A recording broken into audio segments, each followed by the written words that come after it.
Au commencement était la parole était avec Dieu, et la parole est Dieu. Saint-Esprit, conduis-nous dans ce moment merveilleux. Permets que ce moment soit à la gloire du Seigneur. Permets que ce moment soit à ta gloire, Saint-Esprit. Inonde-nous de ta présence. Enseigne-nous, Esprit de Dieu. Guéris nos cœurs, guéris nos corps et guéris nos âmes. Esprit du Dieu vivant, prends le contrôle et soulage nos vies. Au nom de Jésus, un enfant de Dieu me dit Amen. Alors, bienvenue dans la présence de Dieu ce soir. Je suis convaincu dans mon âme que ce soir, tu vas être béni. Quand je dis tu vas être béni, je suis en train de parler de l'accomplissement de ta destinée, de tout ce que Dieu a prévu dans ta vie. Ce message m'a été révélé très clairement. J'en ai parlé un peu quand j'étais à notre église sœur ce matin à Épinay-sur-Seine. Cet après-midi, le Saint-Esprit me demande de m'attarder exactement et seulement sur ce point-là. Ça va être formidable. D'accord, vous êtes dans la joie, acclamons le Seigneur. Allons-y dans Matthieu, le chapitre 4, à partir du verset 1. Alors Jésus fut amené par l'Esprit dans le désert pour être tenté par le diable. Après avoir jeûné 40 jours et 40 nuits, il eut faim. Le tentateur s'étant approché de lui, lui dit: si tu es fils de Dieu, ordonne que ces pierres deviennent des pains. Jésus répondit: il est écrit, l'homme ne vivra pas de pain seulement, mais de toute parole qui sort de la bouche de Dieu. Le diable le transporta dans la ville sainte, le plaça sur le haut du temple, et lui dit: si tu es fils de Dieu, jette-toi en bas, car il est écrit, il donnera des ordres à ses anges à ton sujet, et ils te porteront sur les mains, de peur que ton pied ne heurte contre une pierre. Jésus lui dit: il est aussi écrit, tu ne tenteras point le Seigneur ton Dieu. Le diable le transporta encore sur une montagne très élevée, lui montra tous les royaumes du monde et leur gloire, et lui dit: je te donnerai toutes ces choses si tu te prosternes et m'adores. Jésus lui dit: retire-toi, Satan, car il est écrit, tu adoreras le Seigneur, ton Dieu, et tu le serviras lui seul. Alors le diable le laissa, et voici, des anges vinrent auprès de Jésus et le servaient. Alors, les amis, ce passage-là, vous savez, on l'a prêché plusieurs fois. Mais ce que j'ai à dire dans ce passage-là n'est pas le même. Merci de me prêter toute votre attention, s'il vous plaît. Première remarque, après la lecture, c'est le Saint-Esprit qui envoie Jésus au désert. Pour quel but? Pour que Jésus soit tenté par le diable. Alors, pourquoi Dieu qui nous aime tant, Dieu qui nous aime tant, peut nous envoyer pour être tenté par le diable? La Bible dit bien que le Seigneur ne nous tente pas. Mais là, il envoie Jésus pour aller être tenté. Les dimanches passés, on avait donné une raison. Si vous vous souvenez, on avait dit que la raison pour laquelle il a été tenté par le diable, c'était pour qu'on sache s'il a rejeté le mal pour adopter que le bien. Aujourd'hui, on va donner une autre raison. Parce que dans Ésaïe chapitre 7, les versets 14 et 15 disent que il faut qu'il sache rejeter le mal avant de commencer son ministère. Vous voyez? C'est-à-dire qu'il faut qu'il soit un homme juste avant de commencer son ministère. Alors, on comprend que quand vous n'êtes pas juste, vous n'avez pas de place avec le Saint-Esprit et le Saint-Esprit n'a pas de place en vous. Dans le message précédent, on a vu que Dieu ne bénit que les justes. La gloire de Dieu ne descend que dans la maison des justes. La puissance de Dieu ne descend que dans la maison des justes. Donc, il va falloir que nous soyons justes. C'est quoi être juste? c'est de ne jamais utiliser le mal vis-à-vis de son prochain. Et si vous avez remarqué, il y a un parallèle entre la vie juste et l'amour. Aimer son prochain, c'est quoi? C'est ne jamais lui faire du mal. C'est-à-dire, ce que tu ne veux pas qu'on te fasse, il ne faut jamais lui faire ça. Et si tu arrives à tenir, à vivre comme ça, devant Dieu, tu es juste.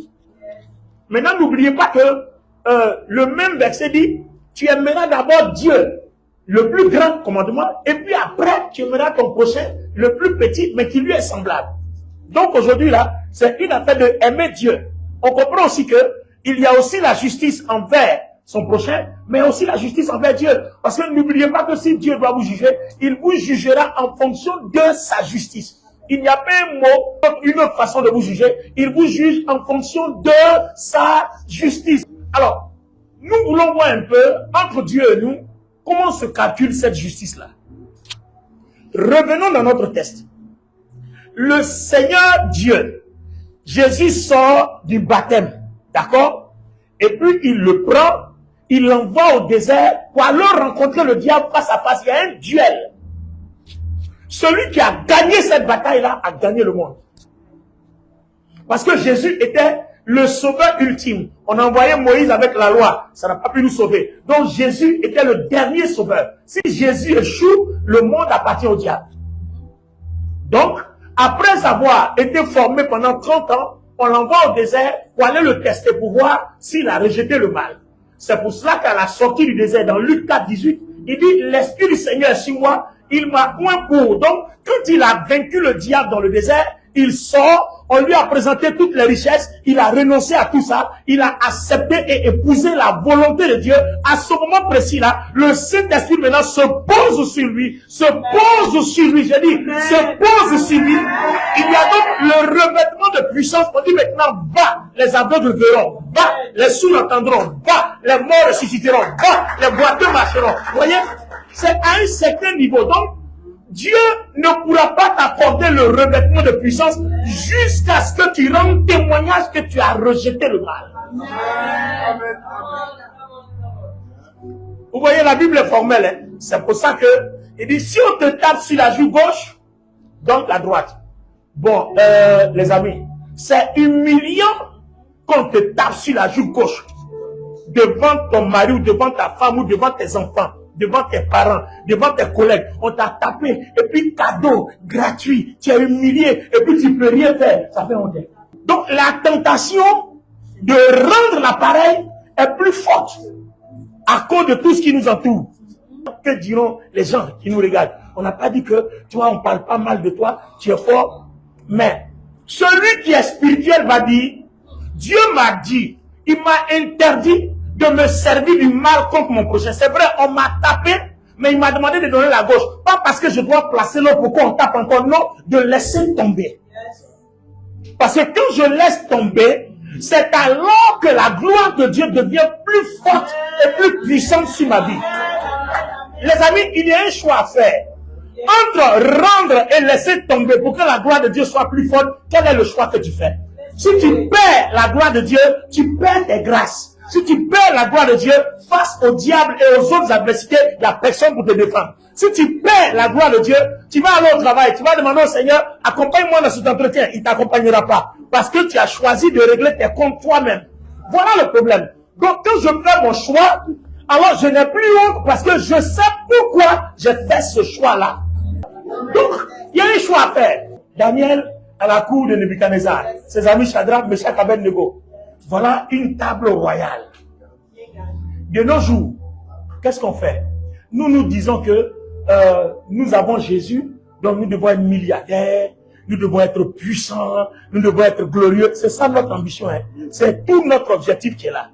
Ça veut dire que quelqu'un qui a un raisonnement, une mentalité pareille, vous le déposez à la cour de Nebuchadnezzar, mais il va se gaffer de tout ça. En tout cas, il va rendre témoignage qu'il est dans la gloire. Alors que les Daniel, eux, ils ont pris une résolution. Ils ont fait un choix de ne pas manger ça. Même s'ils ne profitent pas de la gloire, c'est pas grave. Ils ont préféré manger que des légumes.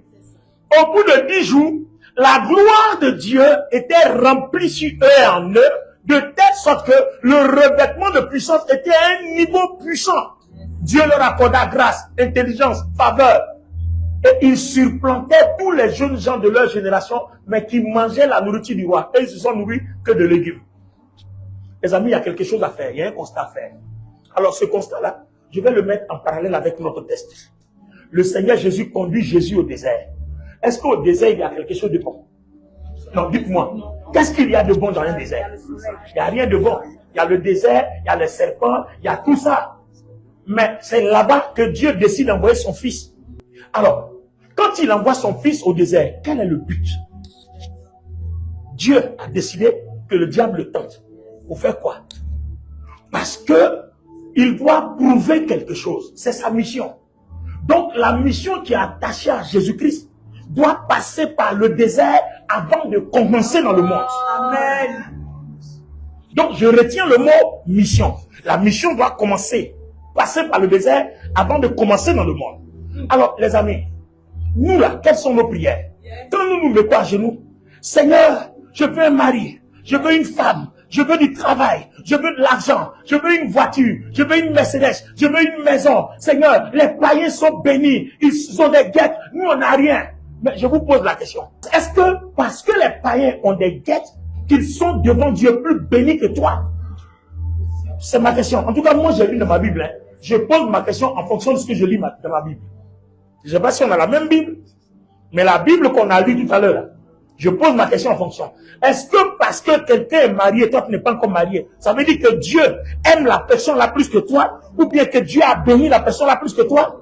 Donc, je peux continuer l'analyse? D'accord. Est-ce que parce que une personne est multimilliardaire, que toi, pour le moment, tu es en train de grincer tes centimes, que la personne devant Dieu a plus d'estime que toi? Il y a quelque chose que nous devons comprendre. Si nous voulons que le Saint-Esprit ait un attachement de haut niveau, une présence de haut niveau à nous, il faut comprendre que notre présence sur cette terre répond à un but divin. Ce message est une révélation. Le Seigneur m'a parlé clair.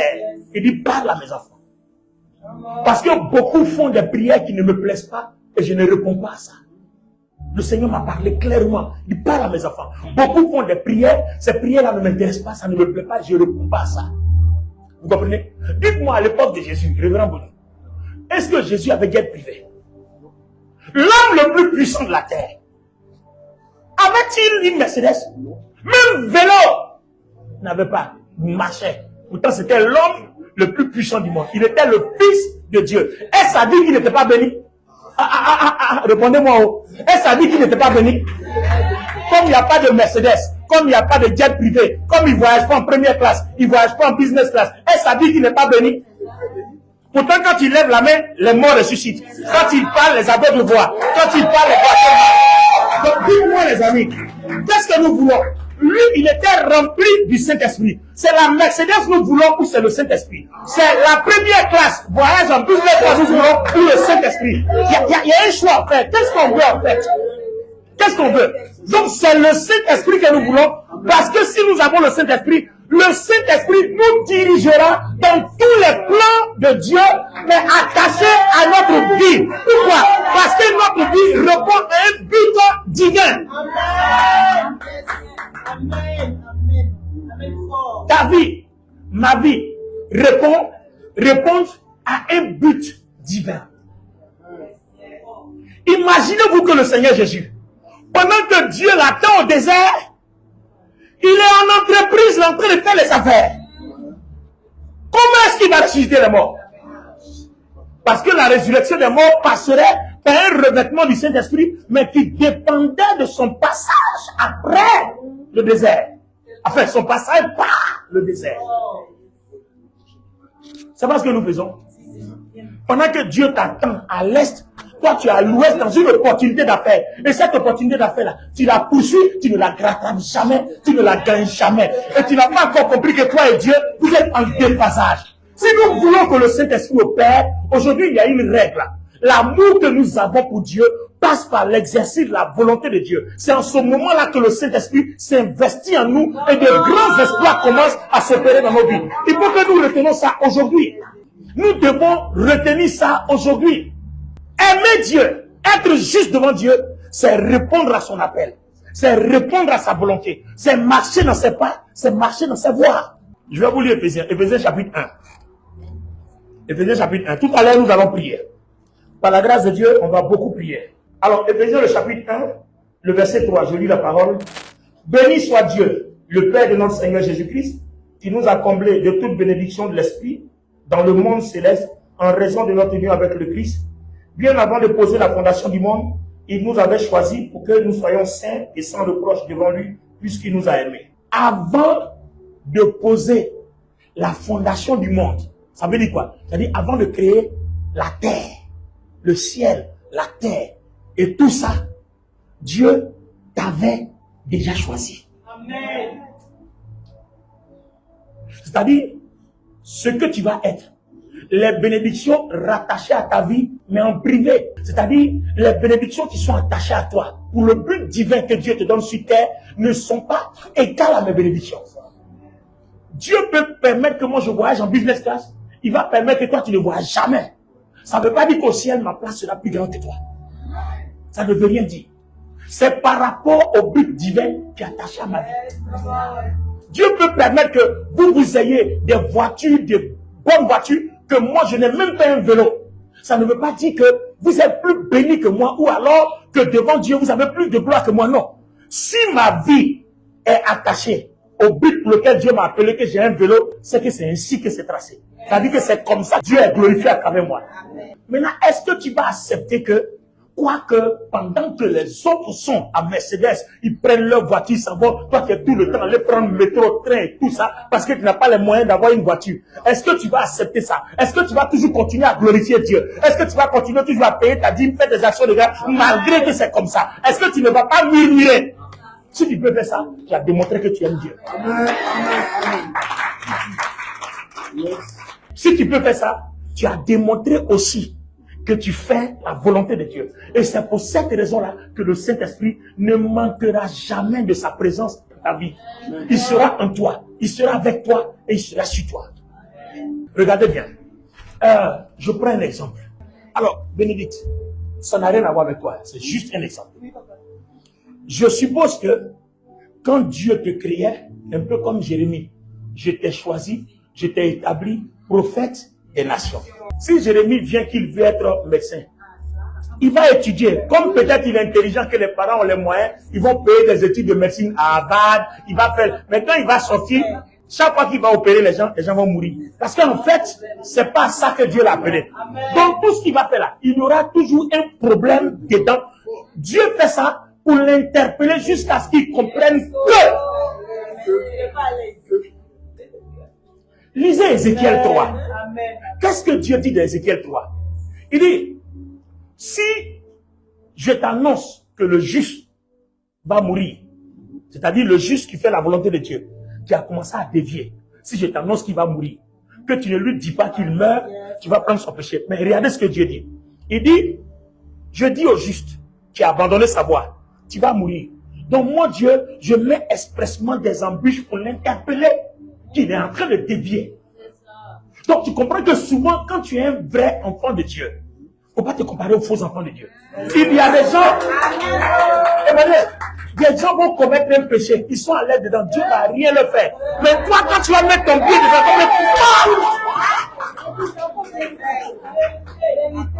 pourquoi? Parce que en tant que juste, Dieu ne veut pas que tu changes de voie. Il veut continuer à te bénir. Il veut que le Saint-Esprit soit avec toi. Donc il ne va même pas. Dieu, c'est écrit dans Ézéchiel chapitre 3. Lisez, vous allez voir. Il met des embûches. C'est lui-même Dieu qui place des embûches pour t'interpeller que il y a problème. Il ne faut pas mener ta vie chrétienne en te comparant aux autres. Non. L'autre a fait pour lui, Dieu n'a rien fait. Si toi tu fais pour toi que Dieu a fait, il faut laisser. Ce qui est important, c'est la volonté de Dieu dans ta vie. C'est cette volonté-là qui fait que le Saint-Esprit t'accompagne, il te protège, il te garde, il est sur toi, les miracles t'accompagnent. C'est juste pour cette volonté-là. Justement pour ça. Donc vous voyez que notre vie chrétienne là, nous la menons mal. Quand tu t'en vas te mettre en prière, Seigneur, je suis venu en France. Tu n'as pas de papier, je ne travaille pas, les gens mangent à côté, les gens font ceci, moi j'ai des problèmes. Peut-être que si tu pries même, Dieu n'aura jamais voulu que tu viennes en France. Non, je ne dis pas que dans ton cas, c'est forcément ça. Mais je suis en train de parler en général. Vous comprenez? Peut-être même que tu pries, Dieu n'a jamais voulu que tu viennes en France. Si tu étais resté où tu étais là, tu serais peut-être aujourd'hui millionnaire ou milliardaire. C'est un exemple. Maintenant, si tu pries aussi, Dieu n'a pas encore donné des papiers à cause de quelque chose. Tu comprends? Parce que ces papiers-là, si tu les as eu tôt, on ne sait pas où ça va t'envoyer. Donc Dieu attend le moment. Il attend un temps. Vous voyez? Il attend le moment favorable. Donc il y a tout un ensemble de choses qui font que, soit Dieu te répond vite, soit Dieu te répond plus tard. Tout n'est pas que Dieu t'a abandonné. Dieu n'abandonne pas ses enfants. Je vous dis la vérité. S'il y a quelqu'un qui aime pour ne jamais décevoir, c'est Dieu. Même pour être mauvais jusqu'à, il va t'aimer quand même. Il va te dire, tes choses mauvaises que tu fais là, je n'aime pas, mais toi-même là, je t'aime.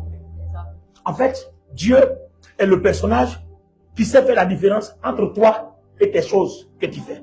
Le jour où tu laisses tes choses là, toi et lui, vous êtes ensemble. Mais aussi longtemps que tu continueras ces choses, toi et lui, vous serez en palabre. Palabre qu'il a avec toi là, c'est pas parce qu'il t'aime pas, hein. C'est à cause de tes choses là qu'il y a palabre. Le jour où tu arrêtes tes choses là, palabre est fini. C'est comme ça que Dieu est. Alors, je reviens dans notre sujet. Donc, vous voyez, vous vous mettez en prière. Seigneur, bénis-moi. Je suis en France, je n'ai pas de papier. Je veux du travail. Je veux faire telle chose. Je veux faire telle chose. Alors que pendant que tu es venu en France, alors que même tu es venu en France, tu n'as pas encore du papier parce que peut-être que ce que Dieu t'a envoyé faire là, c'est pas ce que tu es en train de faire. Toi, tu es en train de prier pour un autre sujet. Alors que dans ta destinée, là, il y a un autre sujet qui est attaché à toi, qui est programmé pour toi. Donc, Dieu ne va pas te donner le papier là. Parce que s'il te donne le papier, tu vas gaspiller ça. Il t'a envoyé ici, il va te donner les papiers pour que tu fasses ce travail. Or, toi, dans ta tête là, tu as autre chose. Et puis, on ne peut pas te convaincre. Donc, il va te créer des embûches. Comme tu es juste, tu es un enfant de Dieu, un élu de Dieu, une élue de Dieu. Il va te créer des problèmes jusqu'à ce que tu comprennes que, c'est pour ça là que Dieu m'a envoyé. Seigneur, me voici, je vais faire ta volonté. Puis ce jour en même temps, bia, tout s'ouvre en même temps. C'est pour ça que la Bible dit quoi? Le psalme dit quoi? Mon cœur dit de ta part, cherchez ma face. Je cherche ta face, ô Éternel. Ne me cache point ta face. Ne refuse pas ta face à ton serviteur. Ne me cache point ta face. Chacun de nous doit chercher sa face pour savoir quel est le plan de Dieu attaché à ma vie et quel est le but de mon existence sur terre. Parce que tant que tu ne connais pas le but de ton existence sur terre, il y a des choses dans lesquelles tu es, Dieu ne s'impliquera pas avec toi dedans. Amen bien. Amen. C'est pour ça que beaucoup de nos affaires ne fonctionnent pas. Et la plupart du temps, on se dit, le diable. D'accord, les amis, si vous savez, quand ton nom est gâté, partout il y a odeur, on va dire ton nom. Quand ton nom est gâté.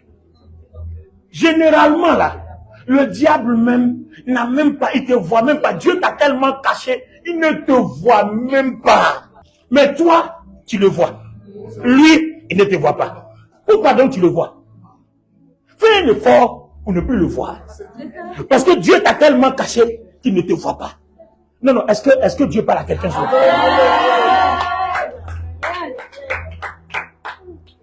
tu es dans la maison ici, quelqu'un est dehors. Il ne sait même pas ce qui se passe ici. Et puis toi, tu es ici, tout ce que tu conjugues là. Oui, il est là-bas, il m'attend. Il est en dehors là-bas, il m'attend. Alors que lui-même, il est là-bas, mais il se pose la question, qu'est-ce qui se passe dedans là-bas? Celui qui est dehors là, il demande, qu'est-ce qui se passe dedans? Et puis toi, tu es là-bas, ils sont en train de m'attaquer. Si tu entendais la voix de Dieu, il dit, ma fille, qui t'attaque? Eux-mêmes, ils sont là-bas, ils se demandent même ce que tu fais à l'intérieur. Ils veulent même que tu ouvres la porte, ne serait-ce qu'une partie de la fenêtre pour qu'ils voient un peu. Mais j'ai tout fermé. Il faut te concentrer entre toi et moi. Notre relation là, qui va faire que tu vas faire ma volonté là. Concentre-toi sur notre relation. Éphésiens 1 à partir du verset 3 dit, avant que toi et moi on soit ici, Dieu a attaché les richesses célestes à notre vie. Donc, même sur les dons spirituels, on dit à chacun, il est donné. À celui-là, on donne un don de prophétiser. À l'autre, on donne un don de parler en langue. À un autre, on donne un don de miracle. En fait, tout le monde n'a pas forcément les mêmes choses. Hein, ma fille? Vrai ou faux? Tout le monde n'a pas forcément les mêmes choses. Pourquoi vous êtes né quand t'es joli et puis l'autre est vilain? Non, tu t'es jamais posé la question. Quand tu es joli là, tu es content.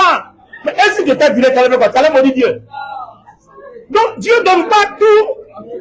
Toi, tu as joli vilain là, tu as vilain pied. L'autre, tu as vilain pied, la jolie visage. En fait, c'est comme ça.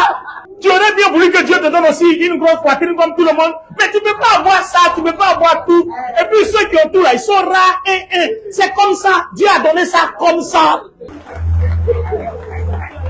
Donc, accepter ce que tu es, ça s'appelle accepter la volonté de Dieu. Et marcher dans la volonté de Dieu parce qu'on l'a accepté signifie aimer Dieu. Tu as tellement aimé Dieu que ce qu'il a adapté à ta vie, attaché à ta vie, c'est ce que tu as accepté, c'est ce que tu apprécies, c'est ce que tu aimes et c'est ce que tu fais. C'est pour ça que Dieu t'aime. C'est pour ça que le Saint-Esprit t'accompagne et c'est pour ça qu'il ne manquera pas de te bénir. Ça s'appelle la volonté de Dieu. Donc être juste vis-à-vis de Dieu, c'est pratiquer sa volonté. Aimer Dieu, c'est pratiquer sa volonté. Pourquoi? Pourquoi aimer Dieu, c'est pratiquer sa volonté? Il y a un sacrifice dedans. Tu connais le sacrifice? Alors, Bénédicte, quand tu vas dans le 16e, tu vois les gens qui ont leur maison, leur Porsche là. De temps en temps, tu ne te poses pas de questions. Hein? Bien sûr. Dieu, où es-tu? Hein? Non, Justine. Non, quand je regarde ton visage, je sais que tu te poses tous les jours la question. Parce que quand je prêche, parce qu'elle me regarde là, je sais qu'elle se pose la question. Justine, vrai ou faux? Vrai ou faux? Si, d'accord. Alors, imaginez-vous qu'on est dans cette salle, d'accord? Et puis, il y a des gens qui font du commerce. Ça marche bien. Et puis pour toi là, c'est ça ne fonctionne pas. Et puis tu as dit, Seigneur, moi-même je ne comprends même pas. Avant quand j'étais païen là, ça marchait bien. Mais avant quand j'étais païen là, ton péché là fait que Satan ne s'occupe pas de toi. Il sait que tu es perdu. Mais c'est ça en fait. Satan sait que si tu manges bien, vous deux vous irez en enfer. Non, il ne s'occupe pas de toi. Attends. Vous pensez que avoir l'argent là, c'est une préoccupation de Satan. Satan, ça ne lui dira rien si tu as l'argent. Hein. Mais comment tu l'as eu là? C'est ça qui le préoccupe. Je vous explique. Dans la même tentation qu'on a eue, dans Matthieu 4, il y a une partie où il a dit au Seigneur, il y a toutes les richesses là. Ça m'a été donné. Donc, si tu te procèdes, je te donne. Donc, en fait, donner l'argent des milliards, Satan, ça ne lui coûte rien. Mais seulement, comment tu l'as eu là? C'est ça qui est important. Parce que la façon dont tu l'as eu détermine la façon dont il prend ton âme pour l'enfer. C'est-à-dire, pourvu que ton chemin soit l'enfer, tous les milliards, les pétrodollars, milliards en euros, milliards en dollars, milliards en quoi, il va tout te donner. Mais pourvu que ton âme là se retrouve avec lui en enfer. Donc, te donner l'argent là, c'est pas un problème pour Satan. Donc, quand vous dites, Satan ne veut pas que j'ai l'argent, il n'a jamais voulu ça, hein. Il veut que tu aies l'argent. Mais la façon dont tu vas avoir là, c'est ça lui ton problème. Parce que ça déterminera de où tu vas. Ça va déterminer où tu vas. Est-ce que tu vas au paradis avec la façon dont tu as eu l'argent là? Ou bien tu vas en enfer avec la façon dont tu as eu l'argent? Si tu vas en enfer avec la façon dont tu as eu l'argent, il va ouvrir le robinet là. Tu vas avoir tout. Pourquoi quand les gens, plus tu sacrifies des hommes qui font couler le sang, plus tu as de l'argent. Parce que plus tu sacrifies, plus ta place est grande en enfer. En fait, c'est ça le problème, parce que ton crime s'alourdit. Donc, quand les gens seront dans le feu, tu seras dans l'endroit la plus châtiante. Ben oui. Donc, avoir l'argent là, c'est pas un problème. Hein. Pourquoi est-ce que, quand toi tu vas avoir l'argent par la bonne voie, tu es combattu? Parce que si tu l'as par la bonne voie, tu iras au paradis. Non seulement tu seras heureux, tu vas les narguer, tu vas dire, Satan, tu es vaincu, regarde mon témoignage, ben là, où Dieu m'a béni. Ben oui. Ou bien, enfin, je parle en terre à terre pour montrer la moquerie, parce que le problème c'est ça. Quand vous rendez témoignage là, vous pensez que les ténèbres sont hautes. Parce que quand vous rendez témoignage, vous êtes en train de dire que non seulement on est sur la bonne voie, et puis en plus, on est heureux sur la bonne voie.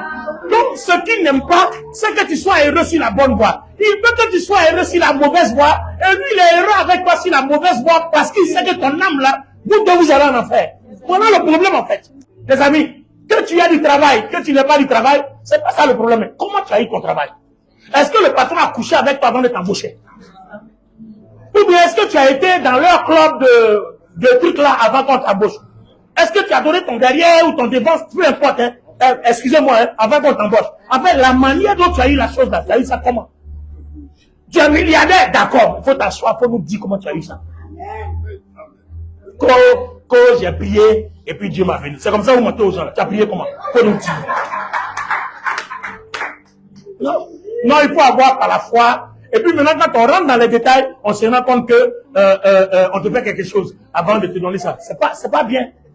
Vous comprenez? Donc en fait, c'est la façon d'avoir. C'est pour cela que ce message-là est intéressant. Quand je vais me mettre à genoux, je ne demande pas à Dieu ce que je veux être, mais je demande plutôt à Dieu ce qu'il a prévu que je sois. En fait, c'est quoi? Seigneur, regarde-moi. Toi, un Dieu puissant comme ça, qui suis-je pour que moi, je te motive jusqu'à ce que tu décides de me créer moi? Quand tu vas en prière là, voilà ta préoccupation. Et c'est ça là que Dieu veut. Dieu m'a dit, dis à mes enfants, voilà ce que je veux. Justine, Natacha, Ruth, Mme Seri, Nadège Kona, regardez, quand vous vous regardez là, vous pouvez comparer à Dieu. Bon, un Dieu si grand, si puissant, si important, dis-moi Bénédicte, c'est quoi qui l'a motivé pour que toi, Bénédicte, il te crée et t'envoie sur la terre? En fait, vous n'avez pas remarqué que c'est fort, hein? Posez-vous la question. Seigneur, regarde-moi, je suis insignifiant. Qu'est-ce qui a fait que toi, qu'est-ce qui t'a motivé pour que moi, comme ça là, tu décides de me créer, me façonner, me donner un visage, une taille, une forme, pour que je sois sur la terre? Qu'est-ce qui t'a motivé? Regarde comment je suis. Attends, si tu ne m'as pas créé, pas Dieu, ça te coûte quoi? Ça t'enlève rien. Tu as tout. Tu peux faire ce que tu veux. Quand tu veux. Où tu veux. Comme tu veux. Qu'est-ce qui t'a motivé de me créer moi, Natacha? Si tu as pu avoir la réponse, ta vie ne sera plus jamais la même. Je vous dis la vérité. Voilà le message que Dieu veut que je vous apporte ce soir. Si tu as pu avoir la réponse, tes problèmes sont finis. Le Seigneur Jésus n'avait pas de Mercedes, il marchait, mais c'était l'homme le plus puissant. Tous les démons, y compris le diable, avaient tous peur de lui. D'abord, il a vaincu tout le monde, il a vaincu le diable à la croix. Sans Mercedes. Maintenant, je vais vous donner un secret. Et ça, c'est le Saint-Esprit lui-même qui m'a dit. Au moment où il m'enseignait, j'étais en train de prier, il me parlait de ce message. Il m'a dit, regarde, tous mes enfants se plaignent. Ils n'ont pas de voiture, ils n'ont pas de ceci. Mais quand le Seigneur Jésus était avec ses disciples, ils ont avancé en mer, en eau profonde là-bas avec la pirogue. Quand il n'y avait pas de solution, le Saint-Esprit a marché sur les eaux avec lui. Si tu n'as pas de guide privé, il faut un guide privé. Le Saint-Esprit va devenir ton guide. Séance tenante là, il va trouver la situation pour que tu sois là où tu es. Je préfère le Saint-Esprit. J'ai dit, je préfère le Saint-Esprit que la gloire. Parce que là où il n'y a pas de solution, le Saint-Esprit trouve une opportunité. Jésus n'avait pas de guide. Mais il ne pouvait pas dire à ses disciples, revenez avec la barque là, vous êtes trop loin les garçons, revenez. Il n'a rien dit, hein. Puis, jusqu'à les gens pour faire chanson. Jésus a marché sur les eaux là sans bateau. Jésus a marché sur les eaux sans bateau. Il a marché. Il a marché. Jésus a marché. Il a marché. Adonai a marché. Et il a marché. Est-ce qu'il était propriétaire d'un yacht? Bon, yacht, bateau, pilote, tout ça là. Déposez-vous là, Saint-Esprit. Rends l'eau là en pierre. Fils, marche dessus. Il marche. Ça là, c'est pas plus puissant que yacht. Non, dis-moi, ça là, c'est pas plus puissant que yacht. Si on me dit que je peux marcher sur la mer par là, je ne prends pas avion. Israël a traversé la mer Rouge sans paquebot. Il n'y avait pas de Titanic. Le Seigneur a dit seulement à Moïse, lève les mains. Moïse leva les mains. La mer se sépara. Il dit, marchez. L'histoire nous dit que Dieu a tapissé. Il n'y avait pas de boue. Son passé gratuit. Tranquille. Quand ils sont arrivés là-bas, il dit, lève les mains. Ça s'est refermé. Je préfère le Saint-Esprit que les bateaux, les yachts. Parce que, en face du problème, le Saint-Esprit a toujours une solution. Donc, ce qui va être important, c'est ta relation avec le Saint-Esprit et qui va déterminer ce que tu as à faire. C'est là que nous trouvons la volonté de Dieu. Et c'est à partir de ce moment-là que tu verras une manifestation puissante du Saint-Esprit dans ta vie. Alors, Bénédicte, dis-moi, À partir de ce message que tu viens d'entendre là, est-ce que quand tu vas aller te gêner, Seigneur, donne-moi des milliards, Seigneur, donne-moi... Non, non, non, Seigneur, qu'est-ce qui t'a motivé pour que moi, bénédicte, je sois sur terre? Parce que il a déjà dit qu'il y a des bénédictions qui sont attachées à toi quand tu venais. C'est bénédiction de quoi? Pour Jérémie, là, on dit c'est bénédiction de prophète. Peut-être que pour toi, là, c'est bénédiction de médecin ou bien d'infirmière. Peut-être que pour l'autre, c'est bénédiction de, je ne sais pas, hein, Ruth, toi, tu es dans les affaires, bénédiction d'affaires. Voilà, tu vois. Donc, si toi, quand Ruth va, elle vend ses marchandises, là, ça marche, hein. Moi aussi, elle me paye pour moi. Il est en train de dépenser 10 000 euros. Et puis, personne ne paye, ça reste chez toi. Tu n'es pas appelé à ça. Quel est le but divin pour lequel Dieu t'a déposé sur la terre et puis pour lequel on t'a enlevé de ton pays, on t'a déposé en France? Si tu as répondu à cette question, tes problèmes sont finis sur la terre. Tiens-toi debout.